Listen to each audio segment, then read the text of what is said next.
Dans cette vidéo, nous allons revenir sur les événements tragiques survenus en Malaisie en 2003.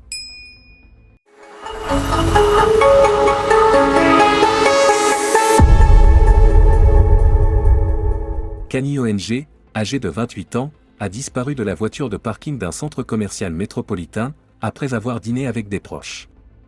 Sa famille a déposé une plainte pour disparition, et très rapidement, les autorités ont fait une découverte choquante. L'histoire de Kani ONG reste gravée dans la mémoire de nombreux Malaisiens. Cette tragédie a marqué le pays, non seulement par la nature terrible et absurde de l'incident, mais aussi par le fait que cela s'est passé dans un centre commercial populaire et prestigieux, équipé de caméras de surveillance. Kani ONG Lekian est née en Malaisie le 18 juillet 1974. Elle était la plus jeune de deux filles et entretenait une relation très proche avec ses parents. En 1995, Kani s'est rendue aux États-Unis pour poursuivre ses études et tenter de se bâtir une carrière dans le domaine de la technologie de l'information. C'est là-bas qu'elle a rencontré un homme nommé Brandon. Ce dernier était un citoyen américain d'origine chinoise, ses parents ayant émigré de Singapour plus de 20 ans auparavant. Ce qui avait commencé comme une simple amitié s'est rapidement transformé en une relation romantique. Brandon est devenu une personne très proche de Kani, toujours prêt à la soutenir. En 2001, le couple s'est marié. Kani semblait avoir tout ce qu'elle rêvait, une carrière prometteuse et une vie personnelle épanouie. En 2003, Kani travaillait en tant qu'analyste à San Diego et planifiait son avenir avec son mari, notamment l'idée de fonder une famille. Cependant, une série d'événements allait conduire à un drame.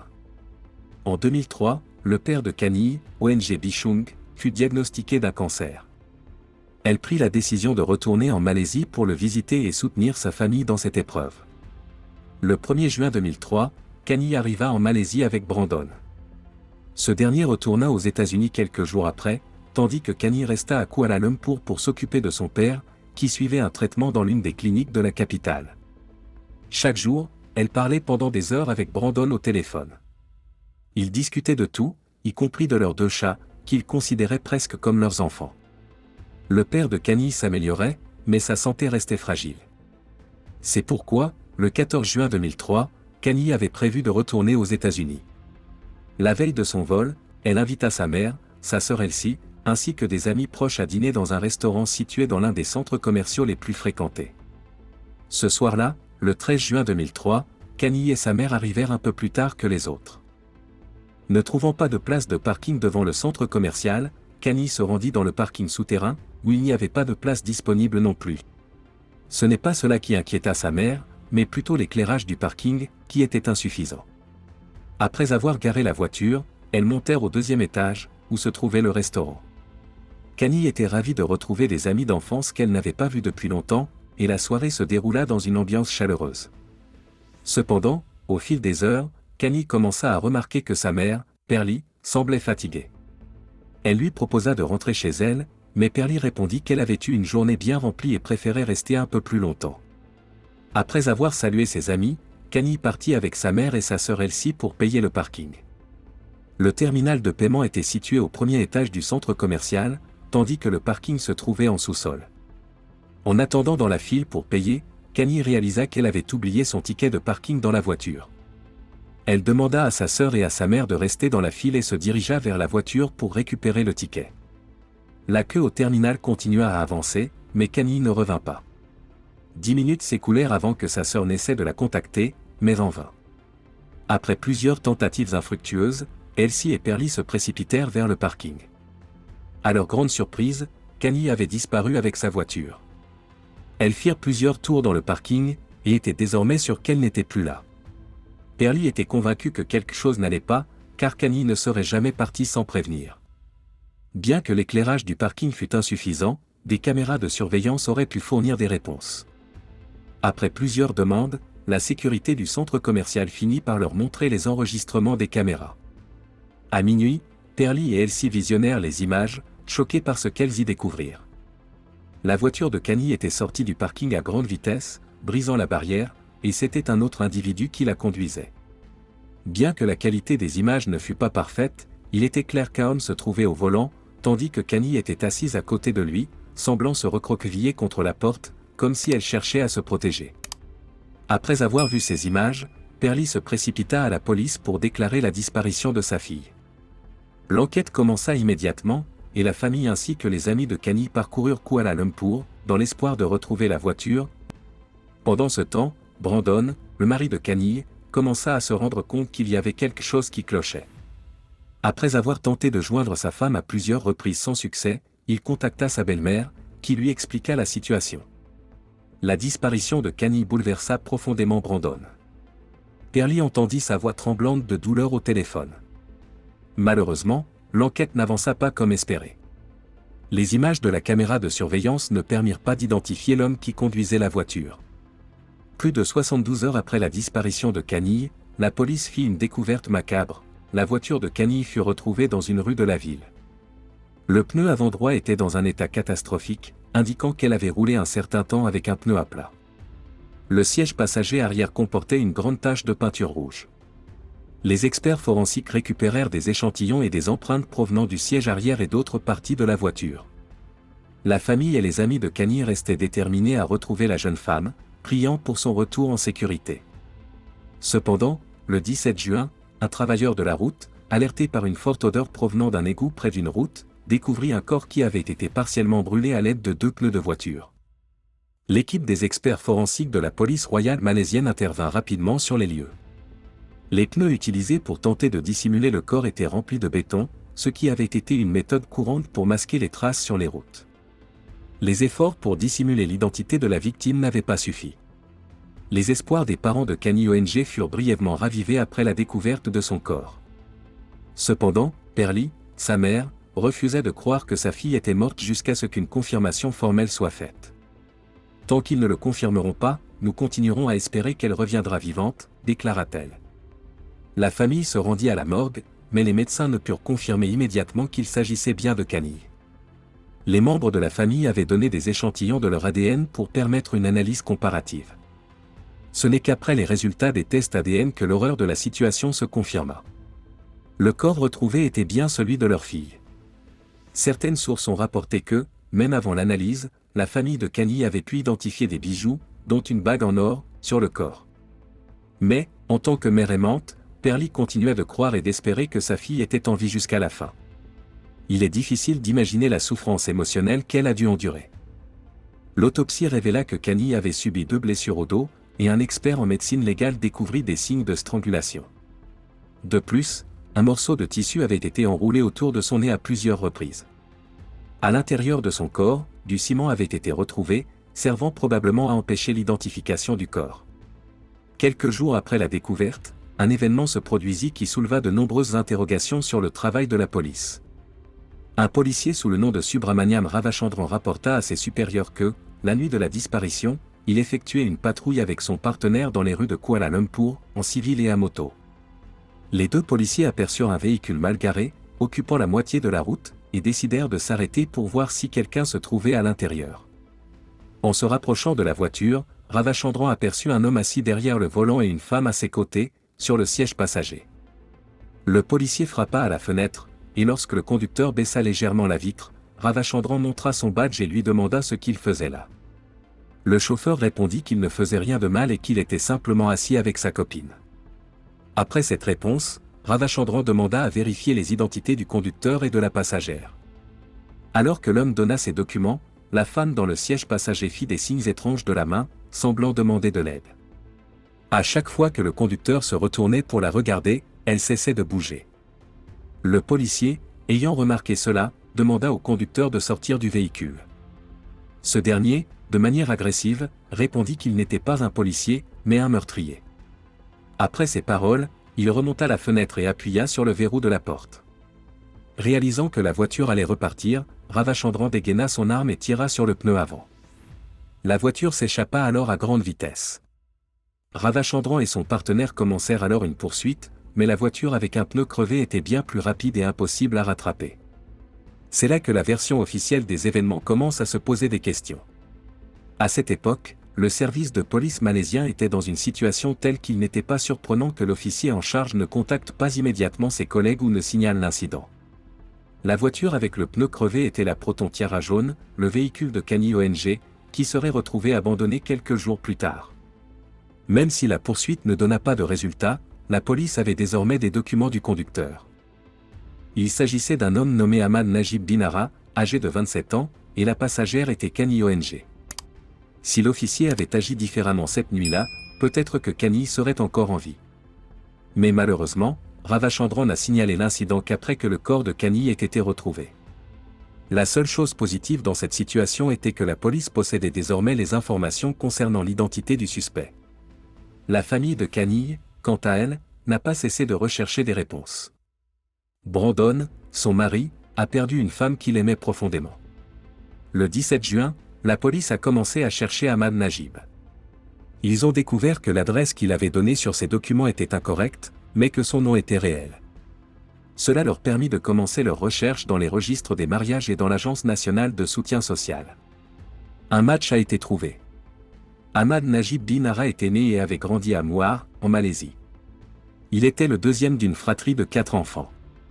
Ayant dû travailler tôt pour aider sa famille, il avait quitté l'école en 1998 et déménagé à Kuala Lumpur.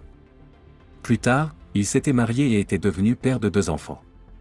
Depuis 2000, il travaillait comme nettoyeur pour Malaysia Airlines.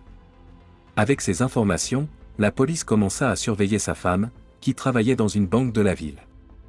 En attendant la fin de son travail, des policiers en civil la suivirent et trouvèrent l'adresse de son domicile. Ils savaient désormais où vivait Ahmad, mais pour ne pas l'alerter, ils devaient s'assurer qu'il était bien chez lui. Pendant 3 jours, ils surveillèrent sa maison, mais le suspect ne se présenta pas. Les enquêteurs commencèrent à douter qu'il vivait toujours à cette adresse, mais des événements inattendus survinrent. Le 4e jour de surveillance, à environ 4 heures du matin, un taxi s'arrêta devant la maison et Ahmad Najib en sortit.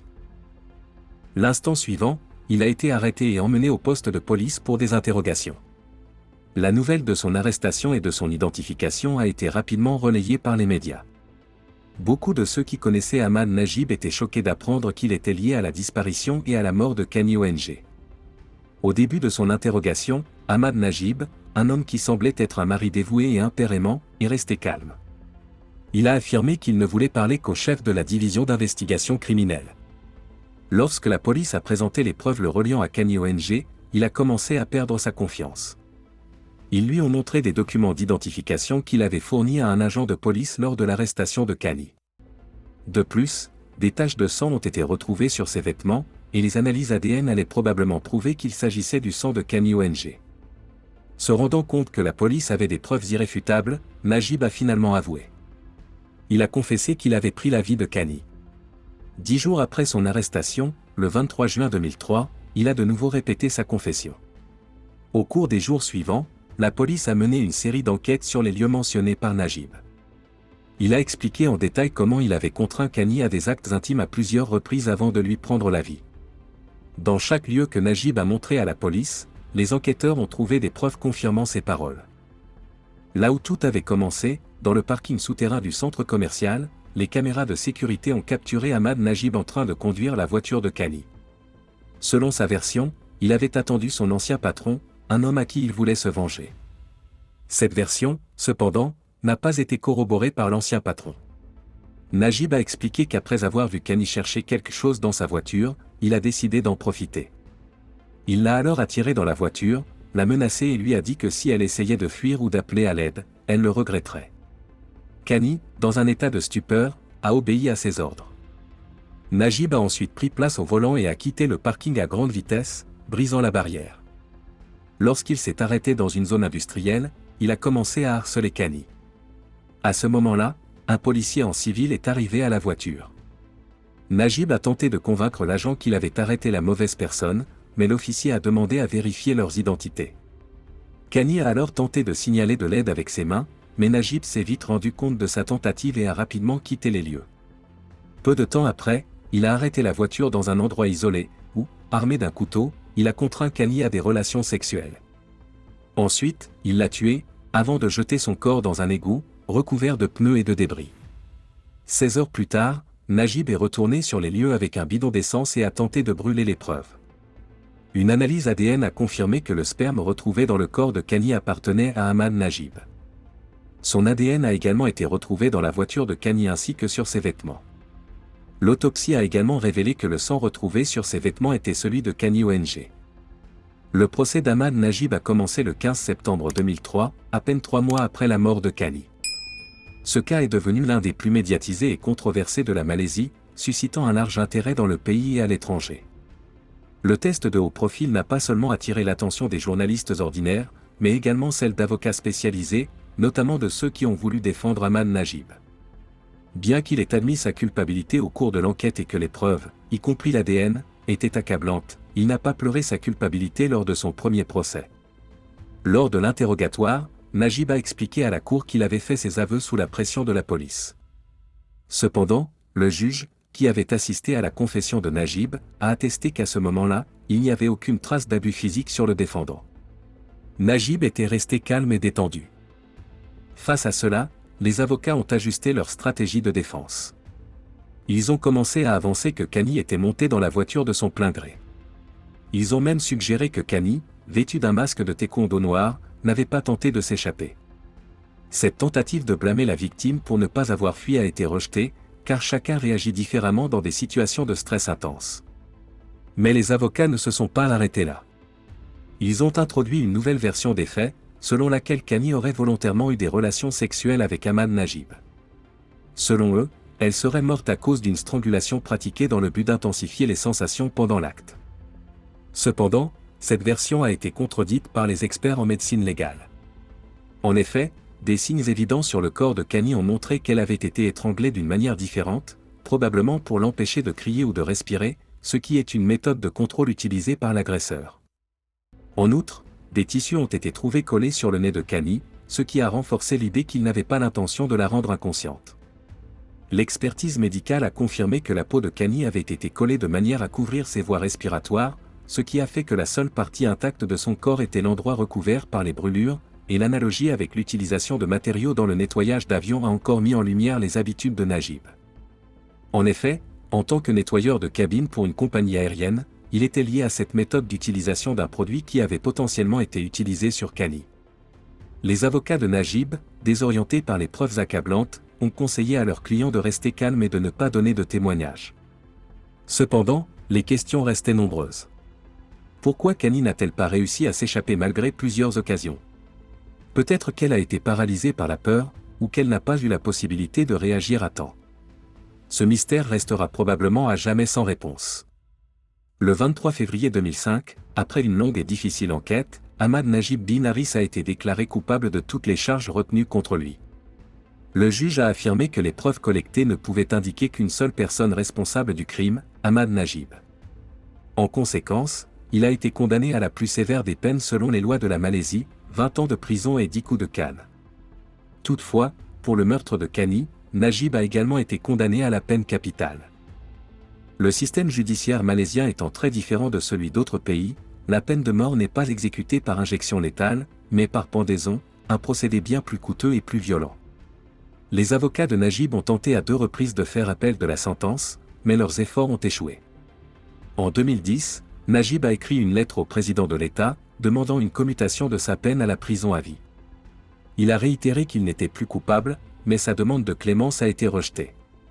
Le 23 septembre 2016, plus de 13 ans après la mort tragique de Kani ONG, la sentence de la pendaison de Ahmad Najib a été exécutée.